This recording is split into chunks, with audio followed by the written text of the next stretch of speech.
இந்த cake order கொடுத்தது என்னுடைய ஒரு நியூ கஸ்டமர் தான். ஸோ இவங்க கான்டாக்ட் லிஸ்ட்டில் தான் இருந்தாங்க. பட் கேக் ஆர்டர் பண்ணது இதுதான் ஃபஸ்ட் டைம். காலையில் ஒரு 9:30க்கு தான் வந்து வாட்ஸ்அப்பில் மெசேஜ் பண்ணி ரெட் வெல்வெட் கேக் வந்து கிடைக்குமான்னு கேட்டாங்க. நம்மளும் உடனே கிடைக்கும்னு சொல்லிவிட்டு கேக் வந்து பேக் பண்ண வந்து ஸ்டார்ட் பண்ணிட்டேன்.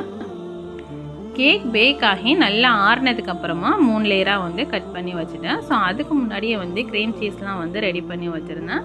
ஸோ ஒரு போர்டில் வந்து கொஞ்சமாக வந்து க்ரீம் அப்ளை பண்ணிவிட்டு ஃபஸ்ட் லேயர் வச்சுட்டு ஸோ அதில் வந்து சுகர் சிரப் வச்சு நல்லா வெட் பண்ணிவிட்டு விப்பிங் க்ரீம் வச்சு ஒரு அணை மாதிரி போட்டுட்டு சென்டரில் வந்து க்ரீம் சீஸ் வச்சு ஃபில் பண்ணிட்டேன். இதே மெத்தட்லேயே 3 லேயருமே கம்ப்ளீட் பண்ணிவிட்டு டாப் லேயரில் வந்து நிறைய க்ரீம் சீஸ் அப்ளை பண்ணி நல்லா ஈவனாக ஸ்ப்ரெட் பண்ணி விட்டேன். ஸோ அப்போனா தான் வந்து கேக் வந்து நல்ல டேஸ்ட்டாக இருக்கும். மெயின் கோட்டிங் முடிச்சதுக்கப்புறமா க்ரம்ஸ் வச்சு நல்லா டஸ்ட் பண்ணி விட்டுட்டு ரெடி பண்ணி வச்சுருந்த சாக்லேட்டையுமே வச்சு கேக்கை வந்து ஃபினிஷ் பண்ணிட்டேன்.